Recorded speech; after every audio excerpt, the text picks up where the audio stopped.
Would it surprise you if it got ugly? Oh, it wouldn't surprise me the slightest bit.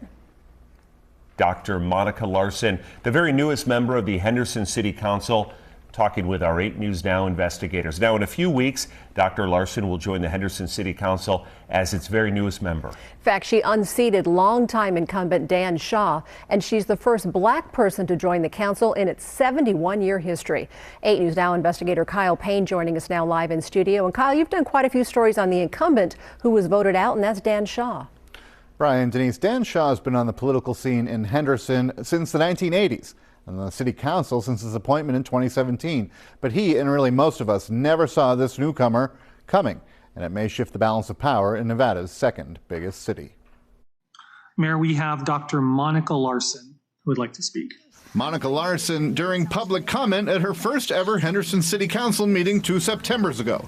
A newcomer on the Henderson political scene and new to the area. We're recent transplants from California. We love it. Best decision we ever made in our lives. That decision took Larson to the increasingly popular Henderson community of Inspirada, where Larson told the council she started to see some things she didn't like. We don't know what else to do, and someone's going to get killed. It's just a matter of time. Over time, Larson worried the type of crime in her neighborhood was escalating from the petty to attempted home invasions, vehicle thefts, attempted break-ins, peeping toms, a child luring. And as Larson, it's horrible, explained in her first post-election news interview, she tried to call her city councilman in Ward 2, Dan Shaw. But even more importantly, who happened to be up for re-election after 2 terms and 8 years of service in that position.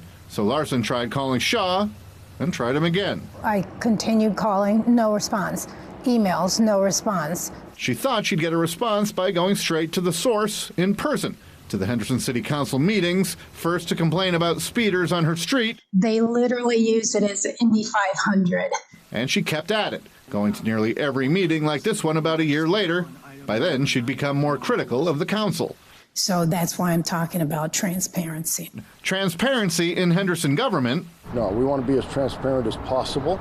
Comes up frequently in reports by the 8 News Now investigators, which, for example, is why we interviewed Ward 4 Councilman Dan Stewart last August about the city's practice of releasing YouTube statements after officer-involved shootings. This critical incident community briefing is intended to provide you with information. And calling them press conferences, even though the press is not invited and nobody can ask them any questions.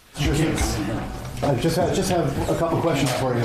And last winter, Shaw was anything but transparent when we tried to ask him about 2 in a string of federal class action lawsuits against him and his payday loan company. Shaw never did answer the 8 News Now investigators, just like he never answered his constituent and eventual opponent for his seat on the city council, Monica Larson. He doesn't care. He didn't care. Everything impacts and affects our residents, our constituents. So take care of your constituents. That's my message. The message from Ward 3 Councilwoman Carrie Cox is that Larson, the first black woman or person on the city council, will not only bring a new face to Henderson politics, but it might break up a generally unanimous block of votes from the city's mayor, Michelle Romero, and the other 3 councilors. You will not silence me. You weren't silenced. You were briefed on this with a call. You were in a No, meeting I this was morning. not Yes, you briefed. were. Cox is often the only voice of dissent on a very tight-knit governing body. You have been treated with respect by all members of this council. That's not true.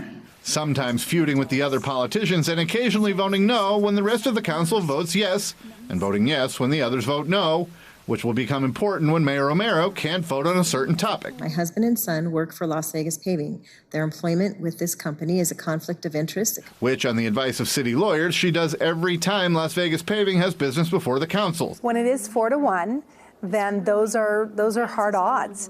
And I get around that sometimes and I'm able to get things done.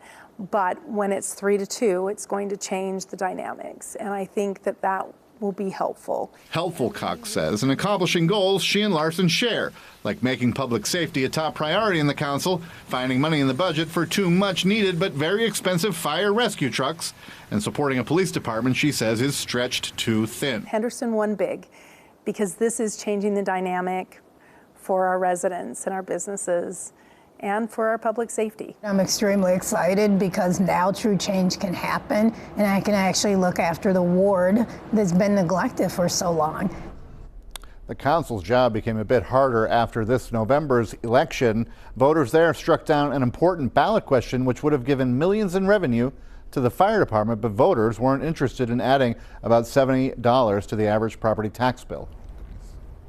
Kyle, thanks for that. Dan Shaw's last council meeting is Tuesday. Monica Larson will be sworn into office at the first meeting that's coming up in 2025 on January 7th. You can read a statement from Mayor Romero welcoming Monica Larson to the council on our website. Carrie Cox was the only city council member who spoke with us. The rest did ignore our request for interviews, and that does include Dan Shaw.